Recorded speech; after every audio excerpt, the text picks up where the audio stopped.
Continue with our labor theme and shift our focus to farm workers who say the conditions have not improved. Farm workers currently earn as little as 4,000 rands a month, despite the 9.6% increase in the national minimum wage by Labour Minister Thulas Nxesi early this year. Commercial Stevedoring Agriculture and Allied Workers Union Joint Secretary Denico Dube joins us for more. Denico, good evening and thank you so much for joining us. Hi, good evening, and thanks to the viewers and all the people listening in. Denico, let's start with just some of the issues, as we say, that it seems like not much has changed as far as farm workers are concerned. What would you say, as we celebrate May Day, are the key issues that farm workers are struggling with in 2023?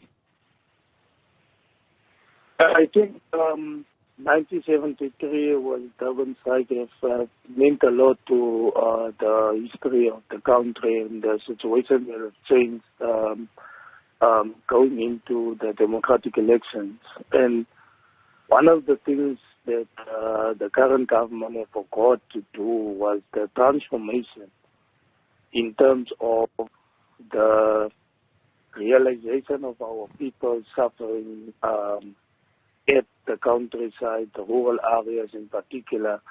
And still you found after almost 30 years of democracy, 90 to 80% of our land belongs to the minority of people that is represented in South Africa. And for farm workers, they're still living in slavery. They are still controlled by the slaves, masters of apartheid era, because the current government protected those ones that is exploiting our people, especially in agriculture and in the wholesale and retail sector. Would you say, Denico, that government is adequately addressing the issues of farm workers? Absolutely, what this government has done in the past 30 years, almost 30 years that we are in democracy, is that they were telling lies to our people. They have made empty promises to our people.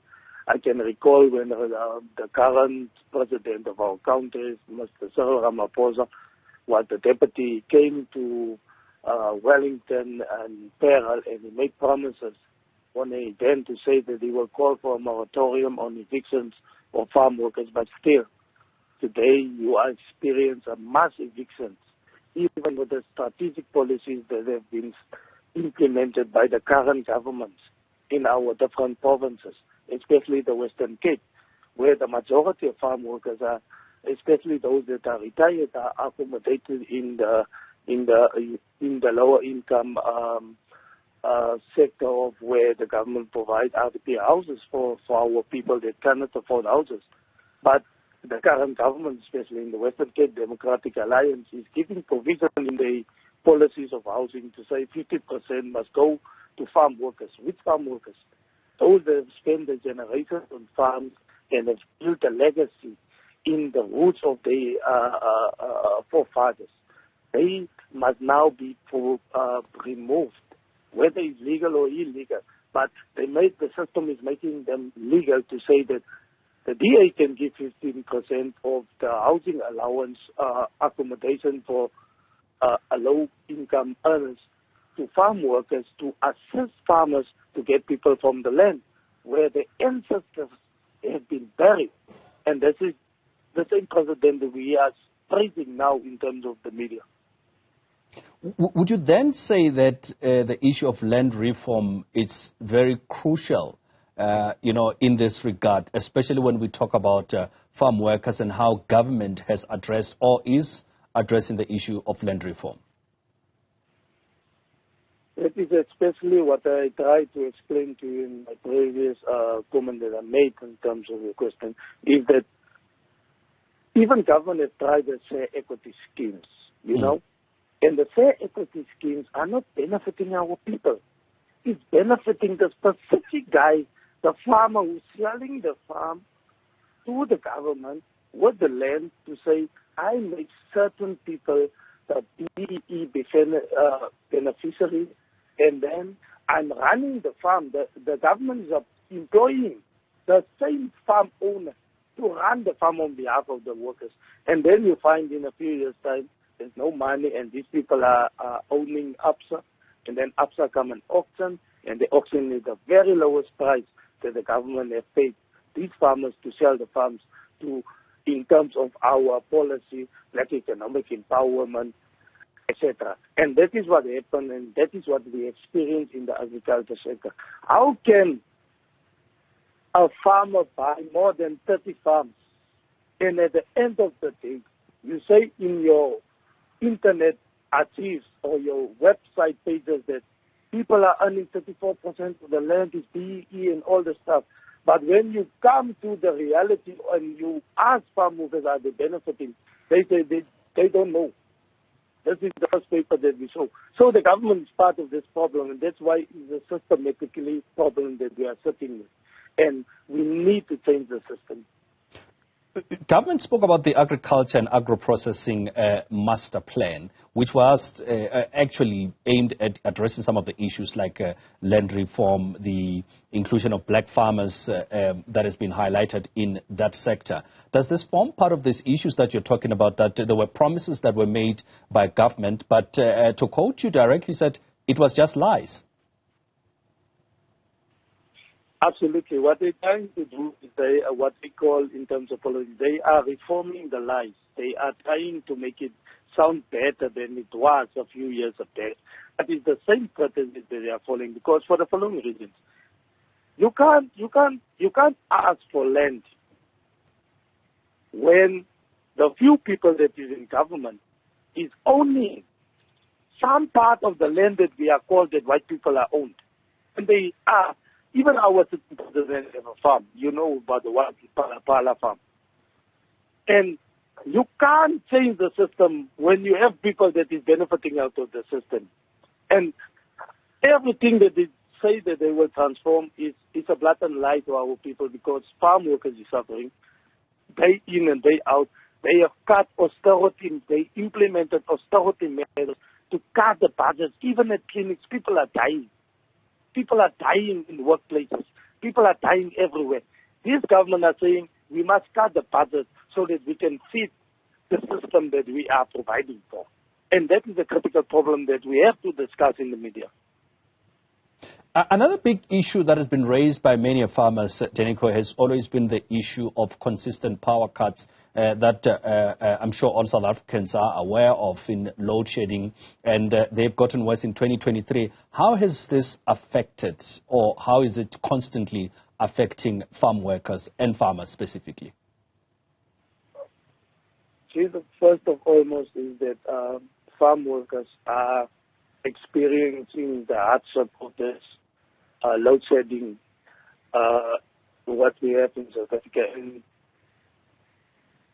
farm workers are being patient about the things that have been promised, and they can see for themselves that the system is just about us. It's not about anything else.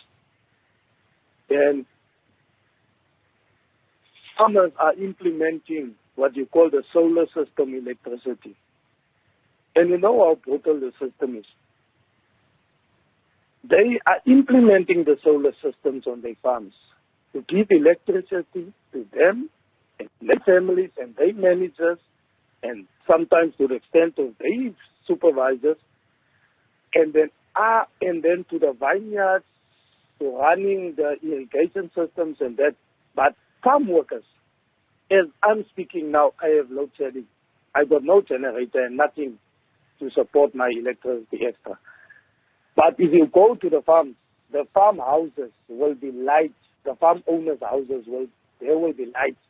But farm workers, not even a single spray light in the air to give light to all of the houses has been implemented. But they can spend millions to ensure that there's electricity when they have to give water to their vineyards. So what does that explain to you in terms?